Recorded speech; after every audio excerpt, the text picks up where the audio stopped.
মধ্যপ্রাচ্যের আকাশে ষষ্ঠ দিনেও টানটান উত্তেজনা বিরাজমান।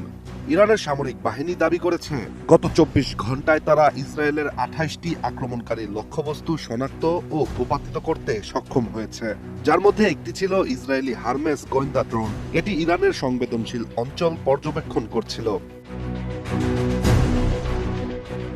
ইরানি সংবাদ মাধ্যম মেহের নিউজের একটি প্রতিবেদনেই এসব তথ্য উঠে এসেছে। মূলত ১৩ জুন থেকে শুরু হওয়া ইসরায়েলি হামলার জবাবে খুব কম সময়ের ব্যবধানে ইরানও পাল্টা ক্ষেপণাস্ত্র ও ড্রোন হামলা চালায়।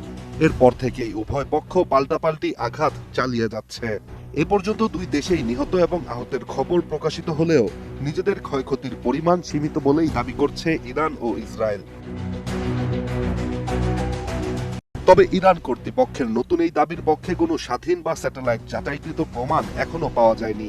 এছাড়া ইসরায়েলি প্রতিরক্ষা বাহিনী আইডিএফ এই দাবিগুলোকে মিথ্যা ও মনগড়া প্রচারণা বলেই উড়িয়ে দিয়েছে।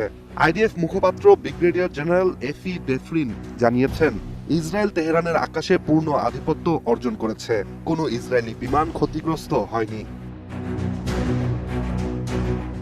এছাড়া ইসরায়েলের দাবি তারা ইরানের বিমান প্রতিরক্ষা ব্যবস্থা এবং বেশ কয়েকটি সামরিক স্থাপনায় সফলভাবে আঘাত এনেছে। এই অভিযানে অত্যাধুনিক F-35 স্টেলথ যুদ্ধবিমান ব্যবহার করেছে ইসরায়েল, আর ইরানও পাল্টা হামলা হিসেবে শতাধিক ক্ষেপণাস্ত্র ছুড়েছে ইসরায়েল অভিমুখে। এদিকে মধ্যপ্রাচ্যের এই পরিস্থিতিতে আলোড়ন তুলেছে মার্কিন প্রেসিডেন্ট ডোনাল্ড ট্রাম্পের বক্তব্য।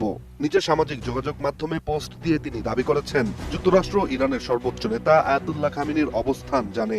পোস্টটিতে ট্রাম্প আরও লিখেন, খামেনি এখনও জীবিত ও সহজ টার্গেট, কিন্তু তাকে হত্যা এখনই করা হচ্ছে না। ট্রাম্প আরও জানিয়েছেন, তিনি চান না বেসামরিক নাগরিক বা আমেরিকান সৈন্যদের ওপর হামলা হোক। বিশ্লেষকরা বলছেন, এই সংঘর্ষ সীমিত পর্যায়ে থাকলেও যে কোনো সময় তা বড় আকার নিতে পারে, যা শুধুমাত্র মধ্যপ্রাচ্য নয়, বরং বিশ্ব অর্থনীতিতে ভয়াবহ প্রভাব ফেলতে পারে। এখন দেখার বিষয় ইরান ইসরায়েলের উত্তেজনা কোথায় গিয়ে থামে।